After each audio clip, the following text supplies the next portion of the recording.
Good morning, I'm Brian Curtis. And I'm Paul Allen. Here are the stories we're following today. Softbank has lined up some of ARM Limited's biggest customers as strategic investors for the chip company's US IPO. We've got more from Bloomberg's Steve Rappaport. We're told Apple, Nvidia, Intel, and Samsung will back the ARM IPO, and other investors include Advanced Micro Devices and Alphabet's Google. We hear investors will put in amounts ranging from $25 to $100 million. Softbank has been in discussions with ARM customers and partners for months, but the plans are just being finalized now. Still, the specifics could change as the company gets closer to the IPO. ARM is considering pricing its shares on September 13th, and the stock would start trading the next day. I'm Steve Rappaport, Bloomberg Daybreak Asia. China next. Chinese developer Country Garden is said to have wired a coupon payment coming due on a ringgit-denominated bond. Bloomberg's Joanne Wong has the story from Hong Kong. The ringgit bond in question is a 5.7% note that was issued in 2020. The $613,000 coupon is effectively due September 4th. The latest news comes after Country Garden won approval to extend a separate maturing yuan bond. The clock is ticking to make those payments before a grace period that ends in the next 2 days or risk default. Recently, Country Garden posted an unprecedented net loss of $6.7 billion. It also said it still faces nearly $2 billion worth of note obligations for the rest of this year. In Hong Kong, I'm Joanne Wong, Bloomberg Daybreak Asia. Let's move on to U.S. Commerce Secretary Gina Raimondo says her visit to China last week produced a great deal of progress, but she said there can be no trust unless Beijing has more predictable regulations. Here is Raimondo speaking on CBS's Face the Nation. Trust is probably not the word I would use. We need to see action, and until we see action, there can be no trust. Hacking my account erodes trust. Undermining American workers by over-subsidizing certain industries erodes trust. Treating American businesses unfairly on the ground erodes trust. That's Gina Raimondo heard here on Bloomberg. And during her visit, Washington and Beijing did restore the kind of formal communication channels that have been severed over the past few years. She said both sides agreed to share information about export controls, and they'll also open dialogue on commercial issues and have an exchange around trade secrets. BMW has presented a prototype of its future electric vehicle lineup. The Vision Neue Klasse concept car will be on display at next week's IAA Auto Show in Munich. BMW hopes its next-generation EV will help with its fight to compete with Tesla and BYD, particularly in China. The automaker touted the vehicle's digital display, as well as software that can process voice commands and hand gestures. BMW hopes this will attract customers in China. We heard from CEO Oliver Zipse. China has the largest car market in the world, and that there is an industry developing to supply that market, which at some point in time also goes on a global scale, just like we do. That is not a surprise. So let's embrace them and let's try to have a fair and competition to build ever better products for our customers. Separately, Mercedes-Benz unveiled an electric vehicle with a longer range than any Tesla model on the market. The automaker is looking to bolster its lineup after disappointing sales in China. Well, back in the US, August jobs data offered a mixed picture of both resilience and moderation in the labour market. The question now is whether the Fed will hold interest rates at a 22-year high this month and potentially leave them there for a while.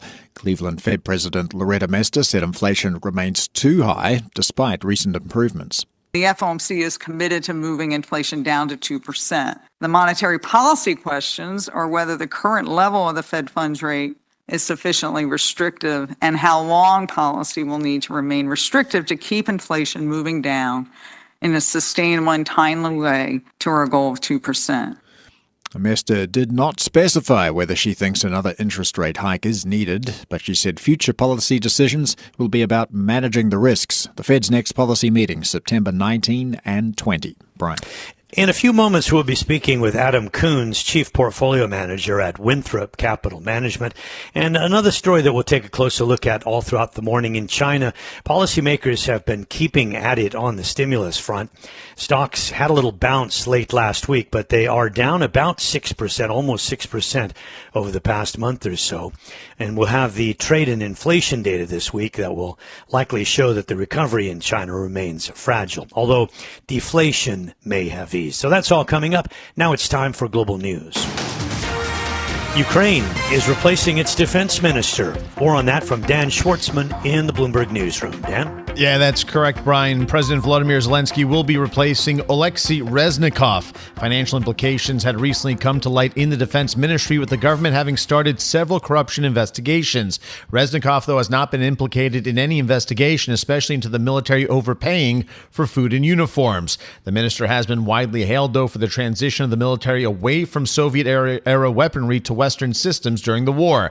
Zelensky has nominated the head of the state property fund, Rustem Umerov, as Reznikov's replacement. Umerov has been widely hailed as a guy trying to rid corruption. Ukraine's parliament must approve the change in leadership.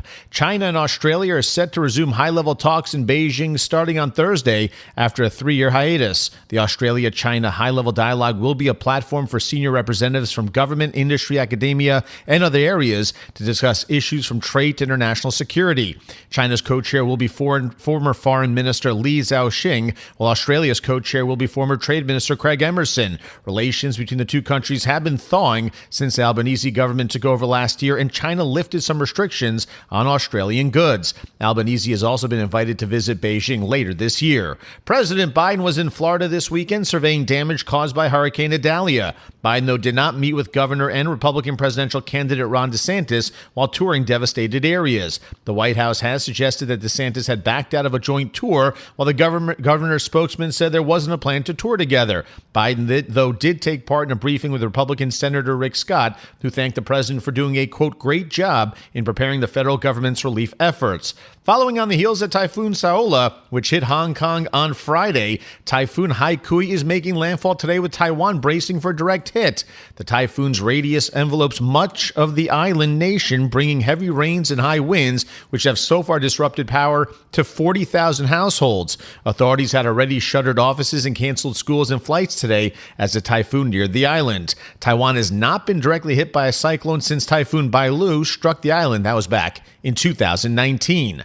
Global news 24 hours a day, powered by more than 2,700 journalists and analysts in more than 120 countries. I'm Dan Schwartzman. This is Bloomberg. This is Bloomberg Daybreak Asia. I'm Brian Curtis, along with Paul Allen in Sydney, and our guest is Adam Coons, Chief Portfolio Manager at Winthrop Capital Management.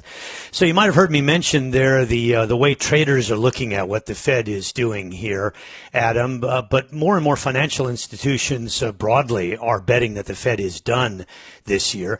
I know you acknowledge that, but you say higher for longer will take a toll. What is that toll? Yeah, so I think the point here is that just because the Fed pauses doesn't mean there's not going to be a continued effect from the lack of liquidity in markets, and just when you look at higher interest rates, what really hasn't flowed through is this large floating rate corporate debt problem that we have. So a lot of companies can survive for 3, 6, maybe even 12 months. But if we go another 6 to 12 months at this high of interest rates, it's going to begin to really take a toll on earnings. I think a lot of people kind of forget the fact that a lot of corporate debt and then a lot of commercial real estate debt is floating rate, meaning that their debt service payments have doubled or tripled over the last year. So that is a real economic hit.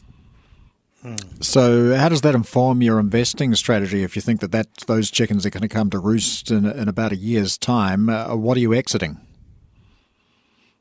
So for us, you kind of hit it at the beginning. I think the first step here is taking a hard look at China. That is just a story, and frankly, we got it wrong. The opening was disappointing, and then seeing how that will begin to bleed and have contagion within the rest of the emerging market. So that's the first thing where we're looking to exit. And part of that is also lowering beta, just generally speaking.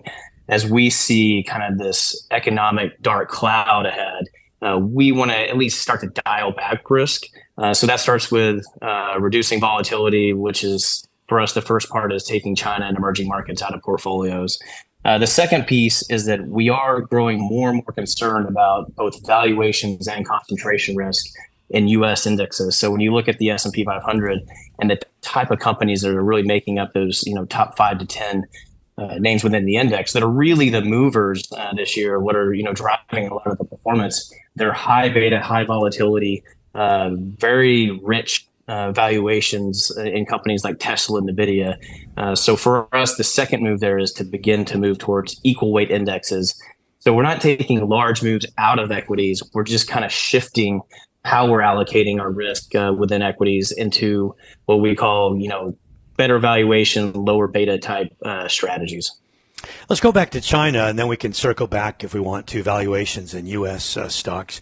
On China, it seems like there's two big buckets to be concerned about. Geopolitics is one, and also then just the policy making. And I saw from the Bloomberg terminal that Nancy Pelosi said over the weekend that one of the big issues between the U.S. and China is that we just don't have shared values. Does that feed through to the investment front a lot for you, or are you worried more about general policy making? No, it does matter. This is actually something we've been talking about probably for the last year, is that our thesis was that this form of capitalism, we're going to call it that, in China, is a different version. And I think a lot of investors originally thought that they were going to conform to, the Western U.S. style capitalist type economy, but we saw it differently. We saw them moving in their own direction, their own version of capitalism that would compete directly with the U.S. So we do think that it matters, that the term uses values. That's fair. It's really just the version for them is a different form of competition. And it will matter because they will be able to compete on price in a way that U.S. companies that do not have any sort of federal backing, they won't have the advantage that the Chinese companies have. So we do think that will matter, but not in the near term. We see that as an issue, 10 years down the road as this kind of global economy begins to shift.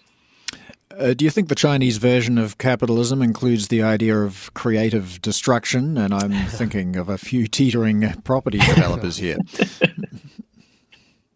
I mean, I think that is something near term that they're going to have to deal with, because the reality is they're trying to become a economic power within capital markets that's taken seriously.